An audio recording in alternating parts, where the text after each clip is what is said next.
নমস্কার, welcome to মনের রান্নাঘর। মনের রান্নাঘরে তোমাদের সবাইকে স্বাগত। আজ আমরা বানাবো দুধ পুলি বা দুধ পুলি পিঠে। এই শীতের মরশুমে প্রায় সব বাঙালির বাড়িতেই পিঠে হয়ে থাকে।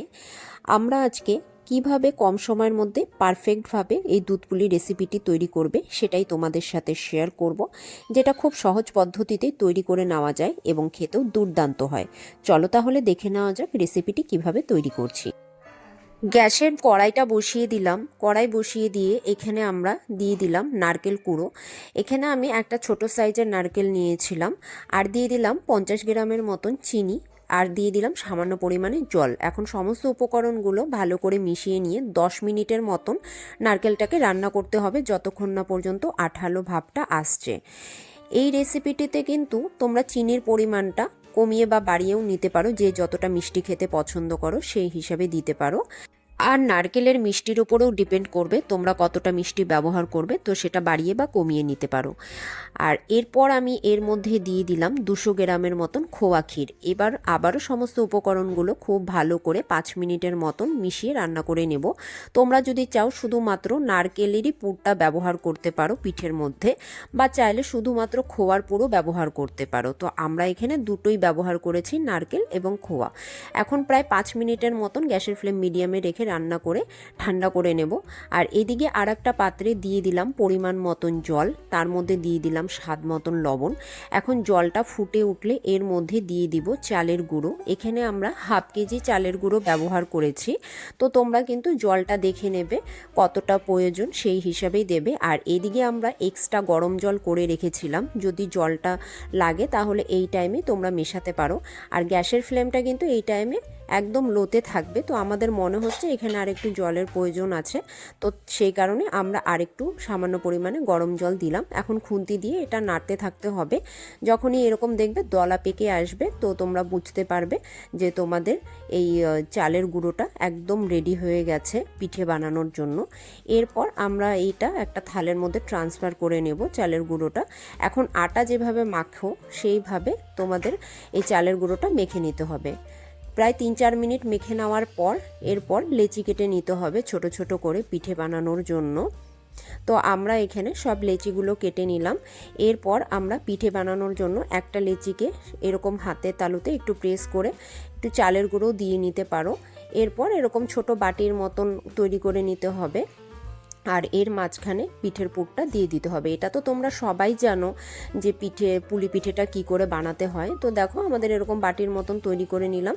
এখন নারকেল এবং যে খোয়ার আমরা পুরটা রেডি করে রেখেছিলাম এই পুরটা এর মাঝখানে দিয়ে দিব।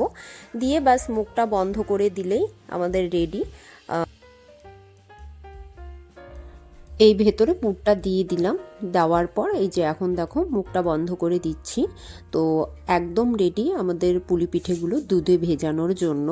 তো এখানে তোমরা চাইলে একটু ডিজাইনও করতে পারো সাইডটা, বা এরকম নর্মাল মুখটা বন্ধ করে দিলেও হয়। তো সেটা তোমাদের ওপর ডিপেন্ড করবে তোমরা কীরকম কি ডিজাইন করবে। তো আমরা সাইড থেকে খালি মুখটা একটু বন্ধ করে দিয়ে এরকম একটু সাইড থেকে ট্যাড়া করে দিচ্ছি, যাতে মুখটা খুলে না যায়। তো এইভাবে করে আমরা সমস্ত পিঠাগুলো গড়ে নেব।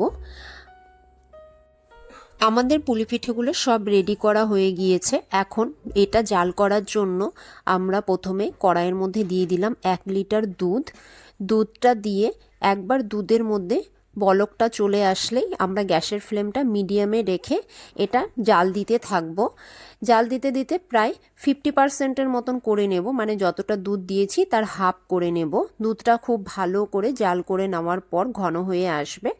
এরপর এর মধ্যে সেই পুলি পিঠেগুলো আমরা দিয়ে দিচ্ছি একে একে। তো সমস্ত পুলি পিঠেগুলো দিয়ে হালকা করে একটু নেড়ে দেব নিচ থেকে, যাতে করে ভেঙে না যায়। আর গ্যাসের ফ্লেমটা মিডিয়াম টু হাইতে রেখে মোটামুটি 4 থেকে 5 মিনিটের মতন প্রথমে খুব ভালো করে আমরা ফুটিয়ে নেব।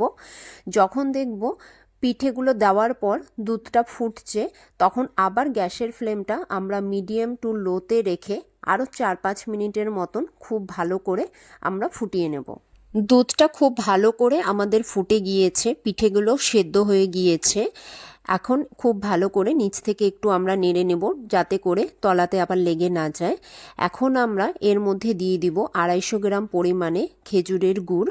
এই গুড়টা কিন্তু এই টাইমে তোমরা অবশ্যই গুঁড়ো করে নেবে বা গ্রেটার দিয়ে গ্রেট করে নেবে, কারণ গুড়টা দেওয়ার পর কিন্তু আর ফোটানো যাবে না। গুড় দেওয়ার পর দুধটা ফোটালে অনেক সময় দুধটা কেটে যাওয়ার চান্সেস থাকে। আর এই মিষ্টিটা কিন্তু তোমরা বাড়িয়ে বা কমিয়েও নিতে পারো, যে যতটা যেরকম মিষ্টি খেতে পছন্দ করো। এখন আমরা একটু হালকা গ্যাসের ফ্লেমটা অফ করে ঢাকা দিয়ে রেখে দেব, তারপর খাবার জন্য সার্ভ করে নেব। তোমরা এভাবে বাড়িতে ট্রাই করো এবং আমাকে কমেন্টে জানিও তোমাদের আজকের রেসিপিটি কেমন লাগলো।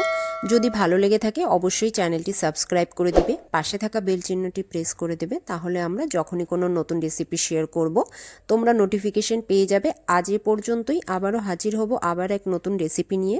ততক্ষণের জন্য তোমরা সবাই ভালো থেকো, সুস্থ থেকো, ধন্যবাদ।